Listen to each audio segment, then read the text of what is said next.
नमस्कार दोस्तों, इस वीडियो के माध्यम से हम तिरुपति बालाजी मंदिर यात्रा की संपूर्ण जानकारी के बारे में विस्तार से जानने वाले हैं, जिसमें तिरुपति बालाजी का इतिहास, रहस्य, कहानी, तिरुपति कैसे जाएं, तिरुपति जाने का सही समय, तिरुपति का प्रसिद्ध भोजन और तिरुपति में घूमने की जगह आदि शामिल हैं। तिरुपति बालाजी मंदिर भारत के आंध्र प्रदेश राज्य के चित्तौड़ जिले में स्थित है, जो हिंदुओं की धार्मिक आस्था का बहुत ही पवित्र और प्रसिद्ध स्थान है। तिरुमाला की पहाड़ियों पर स्थित यह मंदिर हिंदुओं के आराध्य भगवान विष्णु के अवतार श्री वेंकटेश्वर जी को समर्पित है। तिरुपति बालाजी मंदिर भारत का सबसे अमीर मंदिर है, जहां पर हर महीने लाखों श्रद्धालु दर्शन करने आते हैं। पूरे साल यहां पर भक्तों का तांता लगा रहता है। कहा जाता है कि जो भी सच्चे मन से यहां पर प्रार्थना करता है, भगवान तिरुपति बालाजी उनकी मनोकामना जरूर पूरी करते हैं। तो आइए दोस्तों, तिरुपति बालाजी मंदिर यात्रा की संपूर्ण जानकारी के हर बिंदु पर विस्तार से जानते हैं। तिरुपति बालाजी मंदिर भारत का सबसे लोकप्रिय मंदिर होने के साथ साथ दुनिया के सबसे अमीर मंदिरों में से एक है, जो कि समुद्र तल से 3200 फीट की ऊंचाई पर स्थित है। इस मंदिर को टेम्पल ऑफ सेवन हिल्स के नाम से भी जाना जाता है। पौराणिक कथाओं के अनुसार कहा जाता है कि कलयुग के दौरान भक्तों को आशीर्वाद देने के लिए भगवान स्वयं धरती पर अवतरित हुए थे। एक बार महान ऋषि भृगु यह जानना चाहते थे कि 3 पवित्र देवताओं में सबसे बड़े कौन से देवता है। कथा अनुसार कहा जाता है कि महर्षि भृगु एक बार भगवान विष्णु के धाम बैंकुट पधारे थे और आते ही शेष सैया पर योग निद्रा में लेटे हुए भगवान विष्णु की छाती पर लात मारी। तब भगवान विष्णु ने तुरंत महर्षि भृगु के चरण पकड़ लिए थे और ऋषिवर से पूछने लगे कि आपके पैर में चोट तो नहीं लगी। परंतु देवी लक्ष्मी को महर्षि भृगु का यह व्यवहार बिल्कुल भी अच्छा नहीं लगा और भगवान विष्णु द्वारा महर्षि भृगु को कोई भी दंड नहीं देने के कारण देवी लक्ष्मी नाराज हो गई। नाराजगी इतनी हो गई कि बैकुंठ छोड़कर चली गई। तब भगवान विष्णु ने देवी लक्ष्मी को ढूंढना शुरू किया। तब भगवान विष्णु को पता चला कि देवी लक्ष्मी ने पृथ्वीलोक पर पद्मावती नामक कन्या के रूप में जन्म लिया है। तब भगवान विष्णु भी अपना रूप बदलकर पृथ्वीलोक पर पद्मावती के पास पहुंच गए और भगवान ने पद्मावती के सामने विवाह का प्रस्ताव रखा, जिसको देवी ने स्वीकार कर लिया। परंतु अब विवाह में खर्च होने वाला धन कहां से लेकर आए, इस समस्या के समाधान के लिए भगवान विष्णु ने शिव जी और ब्रह्मा जी को साक्षी मानकर धन के देवता कुबेर से काफी सारा धन कर्ज लिया था और उस धन से भगवान विष्णु के वेंकटेश रूप और देवी लक्ष्मी के पद्मावती रूप का विवाह संपन्न हुआ। विवाह के बाद भगवान तिरुमाला की पहाड़ियों पर रहने लगे। कुबेर से कर्ज लेते समय भगवान ने वचन दिया कि कलयुग के अंत तक वह उनका सारा कर्ज चुका देंगे। भगवान के कर्ज में डूबे होने के मान्यता के कारण श्रद्धालु यहाँ पर काफी सारा धन दौलत भेंट करते हैं ताकि भगवान कर्ज से मुक्त हो जाएं। हम यहाँ तिरुपति बालाजी के ऐसे 7 रहस्य के विषय में बात करेंगे जिनके बारे में आप जानकर हैरान हो जाएंगे। यहाँ के सारे रहस्य का जवाब वैज्ञानिक के पास भी नहीं है। आइए शुरू करते हैं। भगवान वेंकटेश्वर स्वामी की मूर्ति पर लगे बाल कभी नहीं उलझते, वह हमेशा मुलायम रहते हैं। ऐसा क्यों होता है, इसका जवाब वैज्ञानिकों के पास भी नहीं है। मंदिर के गर्भगृह में एक दीपक जलता है। आपको जानकर हैरानी होगी, यह दीपक कई सालों से ऐसे ही जल रहा है, वह भी बिना तेल के। यह बात काफी ज्यादा हैरान करने वाली है। ऐसा क्यों है, इसका जवाब आज तक किसी के पास नहीं है। मंदिर का गर्भगृह को ठंडा रखा जाता है, पर भी मूर्ति का तापमान 110 फ़ारेनहाइट रहता है, जो कि काफी रहस्यमयी बात है। और उससे भी बड़ा रहस्यमयी की बात यह है कि भगवान की मूर्ति को पसीना भी आता है, जिसे समय समय पर पुजारी पोंछते रहते हैं। भगवान वेंकटेश्वर की मूर्ति के कानों के पास अगर ध्यान से सुना जाए तो समुद्र की लहरों की आवाज आती है। यह भी काफी विचित्र बात है। जब आप मूर्ति को गर्भगृह के बाहर से देखेंगे तो आपको दाईं ओर दिखेगी और जब आप गर्भगृह के अंदर से देखेंगे तो आपको मूर्ति मध्य में दिखेगी। तिरुपति बालाजी मंदिर से करीब 23 किलोमीटर दूर एक गाँव पड़ता है। इसी गाँव से मंदिर के लिए फूल, फल, घी आदि जाता है। इस गांव में बाहरी व्यक्ति का प्रवेश पर प्रतिबंध है और इस गांव के लोग काफी पुरानी जीवन शैली का उपयोग करते हैं। पचाई कपूर एक खास तरह का कपूर होता है, जिसे पत्थर पर लगाने पर पत्थर कुछ टाइम बाद चटक जाता है, मगर इस कपूर को भगवान की मूर्ति पर लगाया जाता है और इस मूर्ति पर कोई भी प्रभाव नहीं पड़ता है। कहा जाता है कि बुराइयों और पापों से मुक्ति पाने के लिए लोग यहाँ पर अपने बाल छोड़कर जाते हैं तथा यहाँ पर बालों के दान करने से भगवान विष्णु और देवी लक्ष्मी प्रसन्न होते हैं, जिसकी वजह से लक्ष्मी जी की कृपा सदैव उन पर बनी रहती है और कई परेशानियों से छुटकारा मिलता है। रोजाना यहाँ पर हजारों श्रद्धालु बालों का दान करते हैं।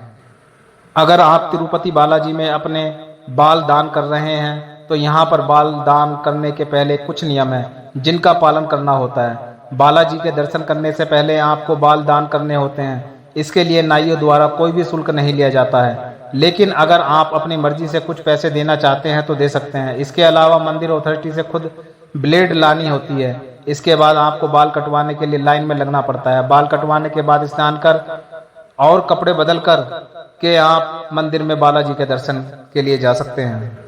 अगर आप तिरुपति बालाजी जा रहे हैं तो अपने साथ में कोई भी आईडी प्रूफ जरूर लेकर जाएं, जैसे आधार कार्ड, वोटर आईडी कार्ड आदि।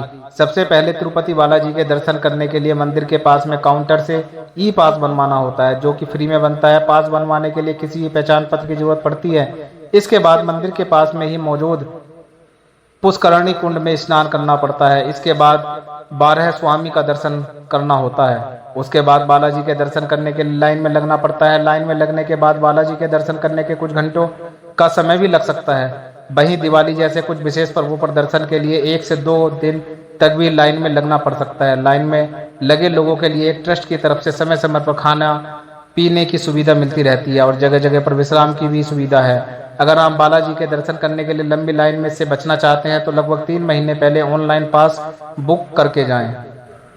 वैसे तो आप पूरे साल में किसी भी समय तिरुपति बालाजी के दर्शन करने जा सकते हैं। तिरुपति बालाजी के यहाँ पर पूरे साल ही भक्तों का तांता लगा रहता है, लेकिन तिरुपति बालाजी जाने के सबसे अच्छा समय की बात करें तो वो सर्दियों का मौसम माना जाता है, क्योंकि यहाँ पर हमेशा भारी संख्या में श्रद्धालु आते हैं और दर्शन करने के लिए लंबी लाइन में लगना पड़ता है। और गर्मियों के मौसम में यहाँ पर काफ़ी गर्मी पड़ती है, जिसकी वजह से आपको थोड़ी परेशानी का सामना करना पड़ सकता है। अगर आप तिरुपति बालाजी जाने के लिए सर्दियों का मौसम चुनते हैं तो आपको गर्मी से परेशानी नहीं होना पड़ेगा।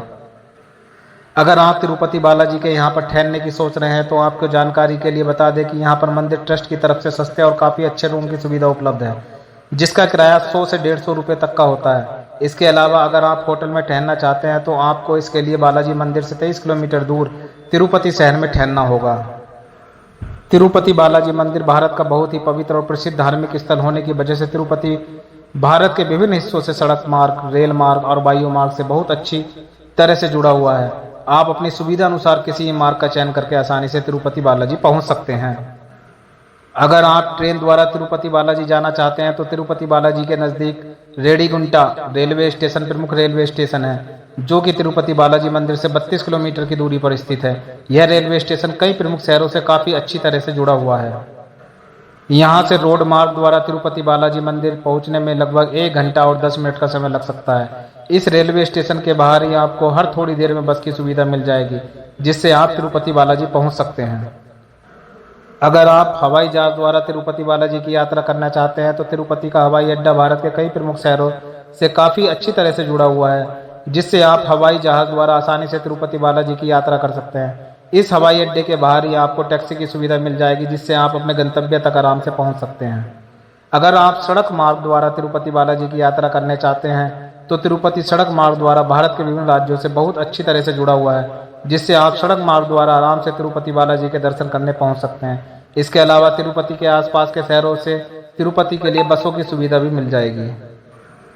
अगर आप तिरुपति बालाजी यात्रा के दौरान तिरुपति में घूमना चाहते हैं तो हम यहाँ पर आपको तिरुपति के प्रमुख पर्यटन स्थलों या तिरुपति बालाजी मंदिर यात्रा की संपूर्ण जानकारी के बारे में विस्तार से बताने वाले हैं। तिरुपति के प्रसिद्ध पर्यटन स्थलों के बारे में विस्तार से जानने के लिए इस वीडियो को अंत तक जरूर देखिए।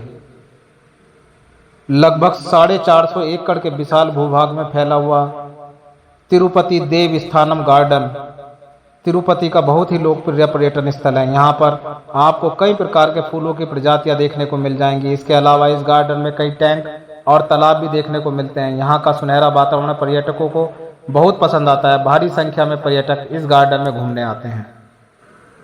पुष्करणी तीर्थ तिरुपति के प्रमुख लोकप्रिय पर्यटन स्थलों में आता है। पुष्करणी कुंड में स्नान करने के बाद ही तिरुपति बालाजी के दर्शन करने की प्रथा है। यह कुंड तिरुमला की चोटी पर स्थित है। इस कुंड के बारे में कहा जाता है कि भगवान विष्णु जी ने सर्वप्रथम पृथ्वी लोक पर इसी कुंड में स्नान किया था। तालाकोना झरना तिरुपति का बेहद खूबसूरत प्राकृतिक पर्यटन स्थल है, जो कि घने जंगल से घिरा हुआ है। यहाँ तक पहुँचने के लिए 2 किलोमीटर की ट्रैकिंग करनी होती है। यह झरना आंध्र प्रदेश के सबसे अधिक ऊंचाई वाले झरनों में से एक है, जो कि बहुत ही खूबसूरत दृश्य प्रस्तुत करता है। झरने का पानी भी एकदम साफ सुथरा है। प्रकृति प्रेमियों के लिए यह झरना स्वर्ग से कम नहीं है। अगर आप प्राकृतिक जगहों पर घूमना पसंद करते हैं तो अपनी तिरुपति यात्रा के दौरान इस झरने को देखने जरूर जाएं। गोविंदराज स्वामी मंदिर। यह मंदिर तिरुपति के सबसे प्रसिद्ध मंदिरों में आता है, जहां पर काफी संख्या में श्रद्धालु दर्शन करने जाते हैं।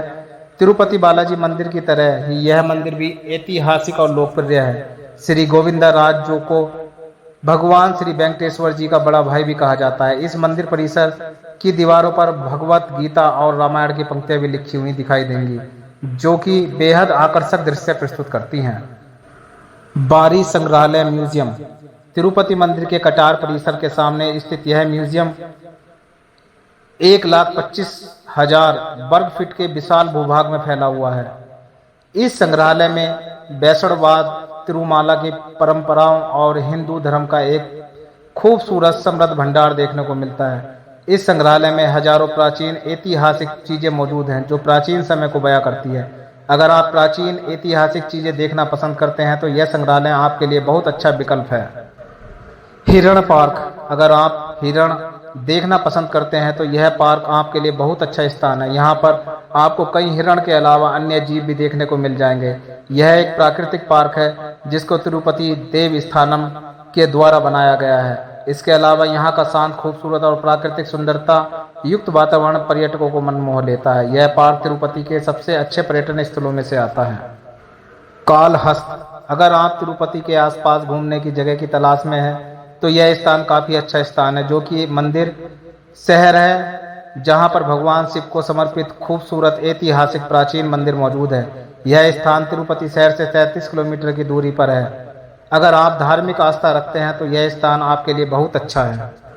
कपिल तीर्थम। यह एक खूबसूरत झरना है जो शेषाद्री पहाड़ियों के तल पर मौजूद है। यह स्थान तिरुपति बालाजी मंदिर से लगभग 23 किलोमीटर की दूरी पर स्थित है, जो भारी संख्या में पर्यटकों को अपनी ओर आकर्षित करता है। यह झरना कपिलेश्वर स्वामी मंदिर परिसर के अंदर एक बड़े तालाब में लगभग 110 फीट से भी अधिक ऊंचाई से पानी गिर रहा है, जो कि बेहद आकर्षक दृश्य प्रस्तुत करता है। यहाँ पर स्थित मंदिर में पीतल शिवलिंग स्थापित है। यहाँ पर मौजूद तालाब में डुबकी लगाना बहुत पवित्र माना जाता है। मानसून के मौसम में इस झरने का दृश्य बहुत ही सुहावना होता है। कनीपकम विनायक मंदिर। यह मंदिर तिरुपति के सबसे प्रसिद्ध धार्मिक स्थलों में से आता है। इसकी सबसे खास बात यह है कि यह उन मंदिरों में से एक है जिसका निर्माण कार्य अभी तक पूरा नहीं हुआ है। हालांकि इसका निर्माण कार्य 11वीं शताब्दी के दौरान चोल राजवंश के शासनकाल के दौरान शुरू हुआ और निर्माण कार्य अभी भी जारी है। यहाँ तक कि मंदिर के पीठासीन देवता की मूर्ति भी अभी तक पूरी नहीं बनी है। अभी भक्त मूर्ति को पेट तक देख सकते हैं। मूर्ति अनंत वसंत के साथ एक कुएं में स्थित है। चंद्रगिरी तिरुपति के पास में खूबसूरत प्राचीन शहर है, जो कि तिरुपति से लगभग 16 किलोमीटर की दूरी पर स्थित है। यह स्थान विजयनगर साम्राज्य की चौथी राजधानी हुआ करता था। यहाँ पर एक खूबसूरत किला और 2 आकर्षक महल बने हुए हैं, जिसका निर्माण विजयनगर शासकों के द्वारा किया गया। यहाँ पर मौजूद किला एक विशाल चट्टान पर स्थित है, जो बेहद आकर्षक दृश्य प्रस्तुत करता है। अगर आप तिरुपति की यात्रा कर रहे हैं तो चंद्रगिरी देखना भी जरूर जाएं। अगर आपको यह जानकारी अच्छी लगी हो तो वीडियो को प्लीज